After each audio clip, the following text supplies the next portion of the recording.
Income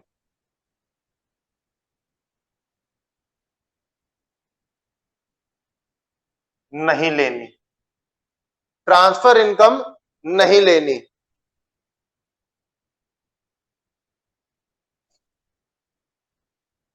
cell of second hand goods, अगर second hand goods बेच के आपको कोई फायदा हो रहा है तो वो भी नहीं लेना। नंबर 3, अगर आपने शेयर्स, बॉन्ड्स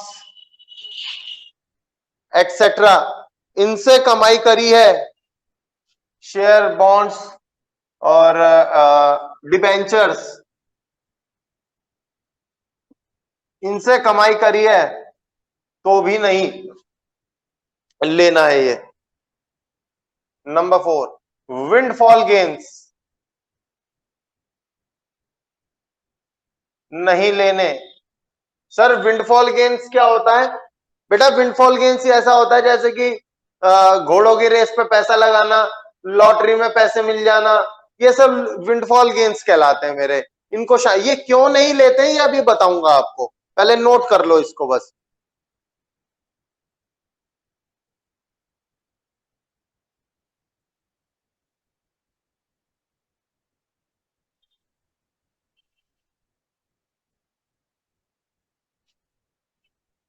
और लिखेंगे अभी तो, imputed value of services of owner will be included. Sir ji ये क्या है वही बताइए।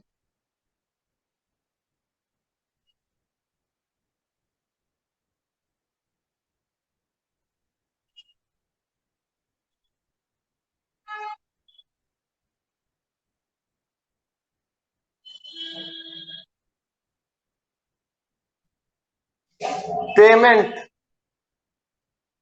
आउट ऑफ पास्ट सेविंग नहीं ली जाएगी। बस आप बस इतना ही कर लो, यानी अगर कुछ लिया गया है तो ये लिया गया, बाकी सब मना है। क्या क्या मना है? ट्रांसफर इनकम मना है, सेकंड हैंड गुड्स मना है, शेयर, डिवेंचर, बॉन्ड्स ये भी मना है, विंडफॉल गेन्स मना है, payment out of past saving मना है। बस हाँ है तो imputed value of services of owner ये है। अब ऐसा क्यों है, ध्यान से सुनेंगे, एक एक करके बता रहा हूं स्पीड से। ट्रांसफर इनकम क्यों इंक्लूड नहीं होती? बेटा ट्रांसफर इनकम का मतलब क्या होता है? ट्रांसफर इनकम का मतलब होता है जैसे कि आप अमेरिका में रह रहे हो और आपकी फैमिली इंडिया में रह रही है, आपने अमेरिका से इंडिया कुछ पैसे भेज दिए, आपकी जो फैमिली को वो जो इनकम हुई है वो इसलिए नहीं हुई है, पीपी क्या, चलो आपकी फैमिली ने उस इनकम को जब पाया है तो ऐसा नहीं है उसके बदले में आपको उन्होंने कोई सर्विस दी है। समझ में आ रही है? जैसे एक बाप ने अपने बेटे की फीस भरी या अब आपके पापा ने आपको पॉकेट मनी दी, तो जो आपकी इनकम हुई है क्या आपने बदले में अपने पापा को कोई सर्विस दी है? नहीं दी है। तो ऐसी इनकम कौन सी इनकम कहलाती है? मेरी ट्रांसफर इनकम कहलाती है।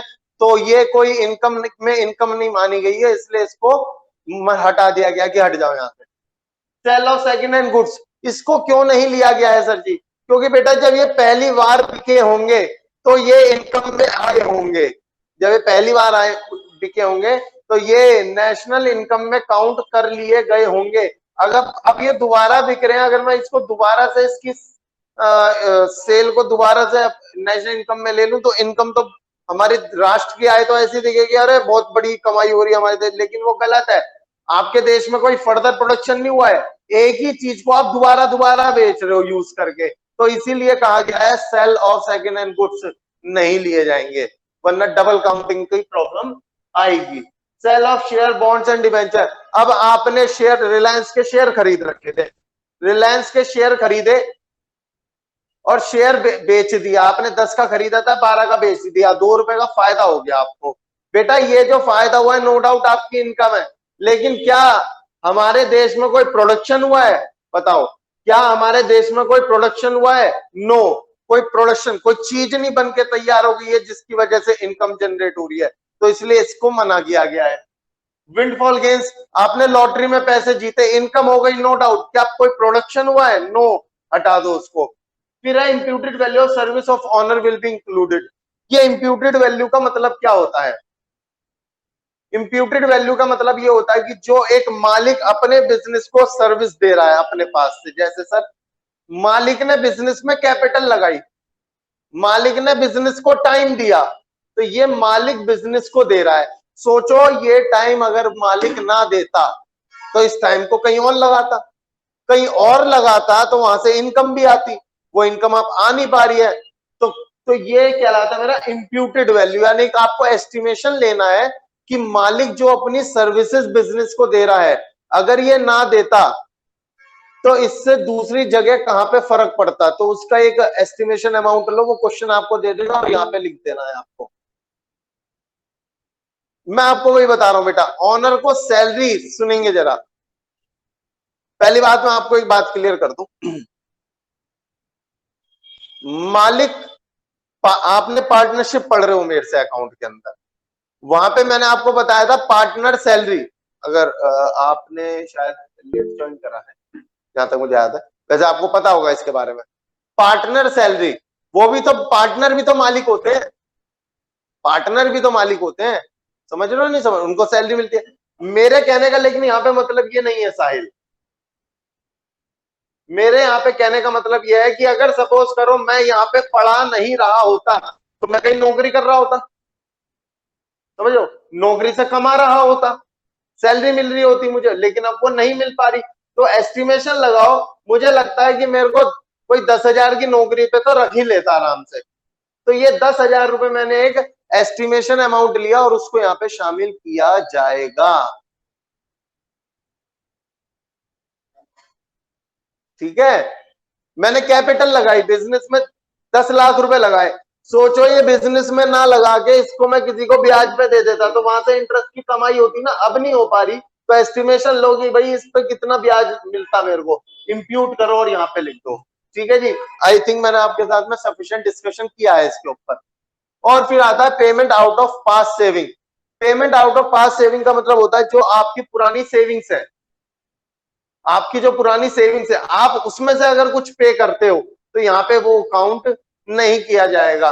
सर क्यों नहीं किया जाएगा? क्योंकि वो आपकी पुरानी से वो आपकी पुरानी इनकम का एक पार्ट है और उस इनकम को ऑलरेडी इंक्लूड किया जा चुका है, समझ में आई? जैसे कि मैं कमा रहा हूं, मैंने पिछले साल की सेविंग कर रखी है अपने पास 10,000 रुपए फॉर एग्जाम्पल, इस साल मैंने उस 10,000 से कुछ पेमेंट करी है, समझ में आई या नहीं आई? तो वो काउंट नहीं किया जाएगा। इसके एग्जाम्पल मैं आपको दे देता हूं, इसके अंदर क्या क्या आते हैं लिख लेंगे, जैसे कि आपका gift tax,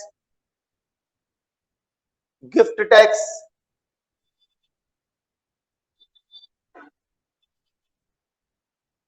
death duties etcetera, ये आपको अलग ही दिखेंगे, बिल्कुल अलग ही मिलेंगे, ठीक है, दिख जाएंगे आपको आराम से।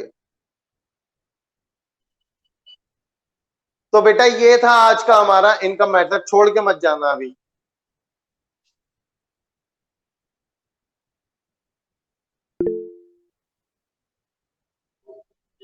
ये बताएं, पहले अपने डाउट्स पूछ लो।